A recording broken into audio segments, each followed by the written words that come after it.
Hey guys, welcome back to today's video. Today is Tuesday, August 31st, 2021, and today I'm going to be talking about Paul Ryan saying that it is very clear that Joe Biden won the 2020 presidential election, saying, quote, "It was not rigged, it was not stolen." Now, the reason why this is important is because there is actually something happening in the state of Wisconsin when it comes down to the 2020 presidential election results. Today, the Wisconsin State Assembly voted to allow $680,000 to be spent on an election audit for the 2020 election. That is because the Republican Party maintains control of the state legislation, they hold the state assembly, and they are now allowing a former Wisconsin Supreme Court justice as a special counsel to lead the election audit. $680,000 to investigate whether or not the 2020 election was rigged. And this is not the first investigation into the 2020 election in Wisconsin, and of course not across the nation,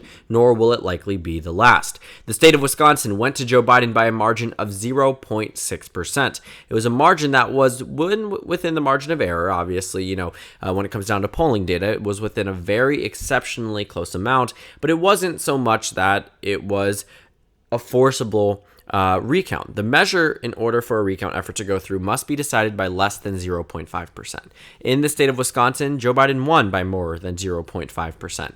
That actually was a margin here of over 20,000 votes. So what this audit of sorts, or this probe, is doing is trying to prove that the 2020 election was rigged, trying to prove that Donald Trump was right, that he had won the election. So now we're starting to see major pushback, most notably from Paul Ryan, as he served as the Speaker of the House in 2018, served, I believe, from 2014 and beyond. Paul Ryan rose to popularity because he was chosen as Mitt Romney's vice presidential running mate in the 2012 election. In fact, Wisconsin went from a state that went to Barack Obama in 2008 by a margin of 14 points down to a margin of 7 points in just 4 years.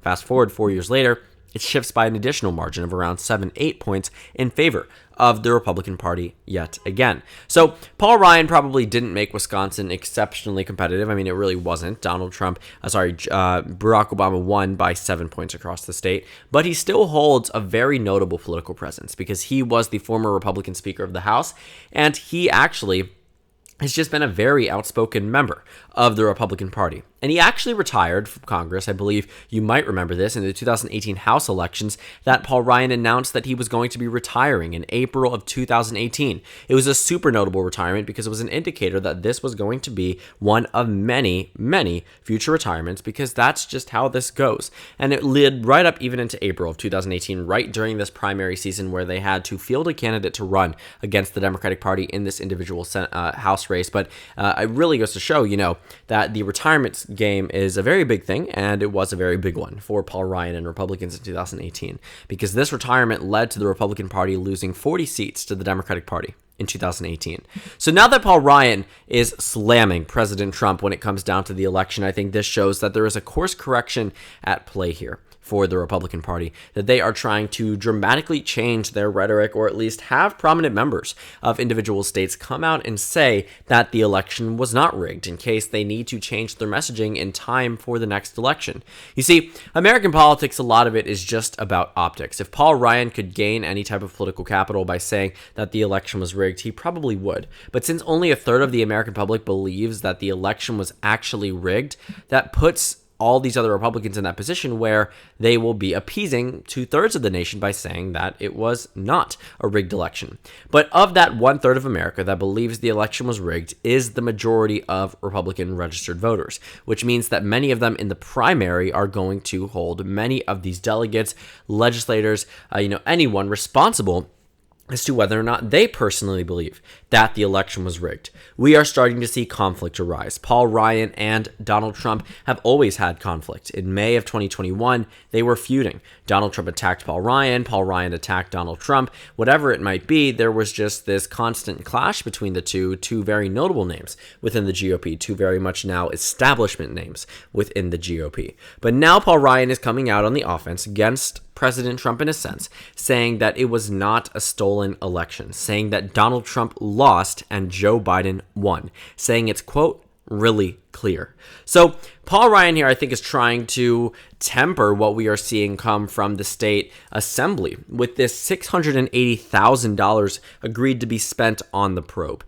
Tony Evers said that the Assembly Speaker, Robin Vos, is drinking the Kool-Aid, essentially getting a part of this group that believes the election was rigged. The actual quote said that, quote, things changed a bit when Robin Vos went down and visited Donald Trump and got that nice picture on the plane.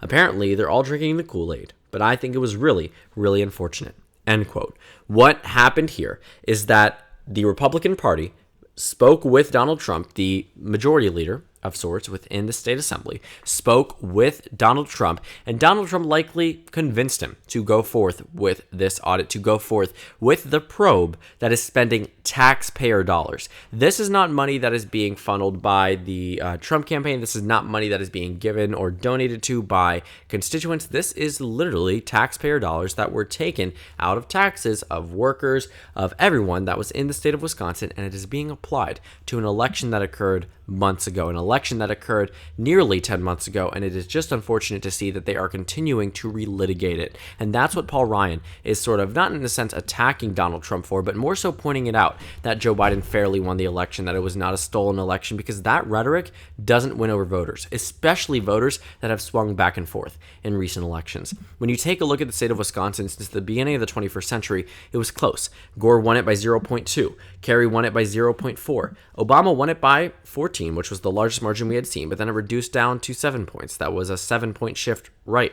In 2016, it was an 8-point shift to the right. Donald Trump won by less than a point, and then Joe Biden won by less than a point. When you take out Obama, every candidate in the 21st century won Wisconsin by less than 1 percentage point. Barack Obama was just an exceptional candidate during a very good time for the Democratic Party. So what we see here is that the Republicans, of course, would love to keep this state competitive, and they know that Donald Trump was the only Republican to win Wisconsin for the first time since 1988. You can actually take a look, but that doesn't necessarily mean that Wisconsin is always a blue state. Obviously, it does fluctuate back and forth in midterm elections and off years. Just 2016 was the first time that Republicans were able to do well there, and of course, they wanted to replicate it for 2020. But then critics of President Trump in the past and continuous critics throughout his presidency, such as Paul Ryan, realized that he was giving up certain regions of the country by appealing to those voters in the Rust Belt. You see, while he was able to win in Wisconsin, Michigan, and Pennsylvania, people practically ignored the narrowing margins in Georgia and Arizona and Texas,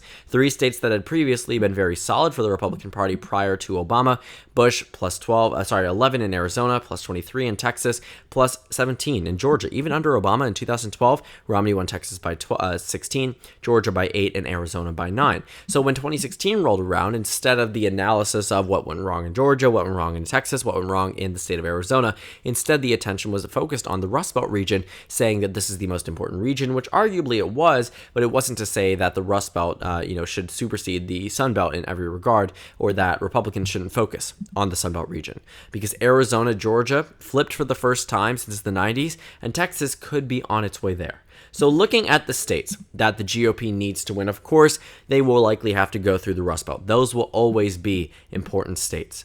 But what's happening here is that the GOP is in a position where they seem to be focusing heavily on the Rust Belt and trying to win over voters by using a Trump type of strategy, being criticized by Paul Ryan. But what Paul Ryan, I think, wants to do, instead of go through the Rust Belt the way that the modern GOP wants to do, he is tackling these claims by focusing on the states such as Arizona, Texas, and Georgia. These states, to be completely honest with you, got much closer solely because of Donald Trump, solely because there were independents here who did not like Donald Trump as a candidate, and some Republicans as well, who felt that they could not in good conscience vote for Donald Trump for president of the United States. So with Wisconsin, Michigan, and Pennsylvania, of course, very important states, but they are not the only ones that the GOP should be worrying about. But this rhetoric about the election being rigged doesn't help them absolutely anywhere. If you look at the swing in some of these states from 2016, it goes from red to blue. If you are a voter in any of these states being told that your ballot was illegitimate, that there was no crossover support, that Donald Trump is more approved of now than he has been ever, that it was just a rigged election, you are going to be upset with whichever political party is telling you that. And the reason being, No one ever wants to hear that their election did not actually contribute to a finalized win. Nobody ever wants to hear that their ballot was stolen and changed, or their ballot was rigged, that they didn't actually vote for Joe Biden. Instead, people shipped in ballots from China or around the nation in order to benefit the Democratic Party. These preposterous claims being made by the GOP only continue to divide the American country and also to push away independents and other types of voters that would be otherwise inclined to vote for certain GOP candidates or would actually consider it, but just simply aren't because of these election lies. And that's what's happening in Arizona, Georgia, and Texas, states that have rapidly narrowed up. If you want to compare previous elections here, I mean, you can see that from 2012, Arizona got 9 points bluer, Texas 10 points bluer, and Georgia 8 points bluer. Many of these states are on a very similar trajectory and are going to be very competitive in 2022 and 2024, which is why Republicans should address this. They should realize that they have lost significant levels of support within the Sunbelt region. It's no surprise now that Georgia has 2 Democratic senators and Arizona does as well. 4 years ago, or at least in 2016, there were 2 Republican senators from Arizona and 2 Republican senators from the state of Georgia. So a lot of it did come down to circumstance. A lot of it did come down to the 2020 election, but that rhetoric that the election was rigged does not resonate well with voters. If just 1 in 3 respondents say that Joe Biden only won the election due to voter fraud, 32% is not the majority of the nation. While it may be enough to win a political primary, it will only hurt you in a general election. And Paul Ryan, I think, is trying to help the Republican Party in a sense and combat Donald Trump's election lies. Because if Republicans can take advantage of the rhetoric that Paul Ryan is using, they might be able to win back these suburban and whiter voters across Arizona and Georgia and Texas. But obviously that does not seem to be something that he is planning on doing that is going to be super beneficial for him, even though it probably would be. I don't think Donald Trump sees any benefit by coming out and saying that the election was rigged, especially after months of accusing Joe Biden of stealing the presidential election. So when you look at Arizona, Texas, and Georgia, these are 3 states where Mitt Romney with Paul Ryan were able to win by 8 points, 9 points or more, right? Texas by 17 points. So looking at these states, they were states that the Republican Party did very well in 2012 compared to 2016 and especially compared to 2020. So I'm sure that is also something in the back of the mind of Paul Ryan, that there is that possibility that if they change their rhetoric on the 2020 election, that they will win back voters from Arizona, from the state of Georgia, even though that would probably completely disregard the changing demographics, very much disregard the political party affiliation over time, whatever it might be. Obviously, there's a lot more contributions to the states getting bluer than just Donald Trump or Joe Biden. But I will say that if you're in a position where the Republican Party is, let's say you're a Republican operative and you are looking at Wisconsin, Michigan, and Pennsylvania, obviously important. You can't win most elections without those states, but Arizona, Texas, and Georgia are very much important. And they have very much also been neglected by the Republican Party from 2016 through 2020.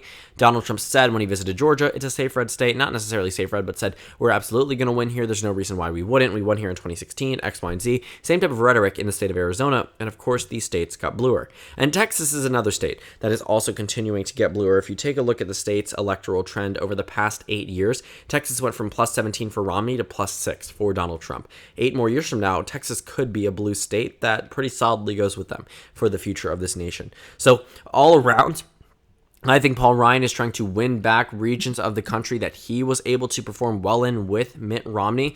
9 points in Arizona, 17 points in Texas, 8 points in Georgia. These are margins that Republicans, of course, would be very happy about now, but simply cannot reach because of obstacles like Donald Trump, because of these conspiracy theories like the presidential election being rigged. A lot of things contribute to the overall demise of public trust in political parties, and for the Republican Party's sake, these ideas and these claims being made that the election was rigged will not help them.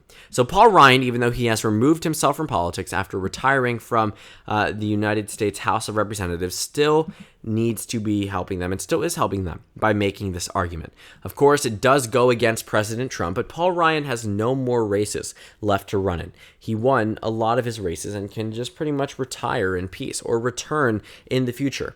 But for right now, Paul Ryan doesn't seem to have a clear future in American politics, but does come out and say a few things to the press every so often, and this was one of them. He is clearly trying to help the Republican Party win in certain regions of the nation where they otherwise might have lost as a result of these types of claims by Donald Trump. For instance, Georgia's Senate elections went more to the Democratic Party than they did in the general election, largely in part due to the fact that Donald Trump was consistently calling the 2020 election rigged without any type of evidence to back it up. So what happens here is that Paul Ryan, yes, in a sense, disobeying President Trump, going out against him. It certainly would not be the first time, but I don't know entirely if that is his sole mission. I also think that he also is expecting or wants to see a number of Republicans do well in the 2022 midterms. We will wait and see. It is a possibility, of course, but there is no guarantee, and I think he's trying to do everything he can to reshape the image of the GOP in order to help them in any type of circumstance, whether Trump voter or not, that there is a guided answer there for these people to find out different things about their candidates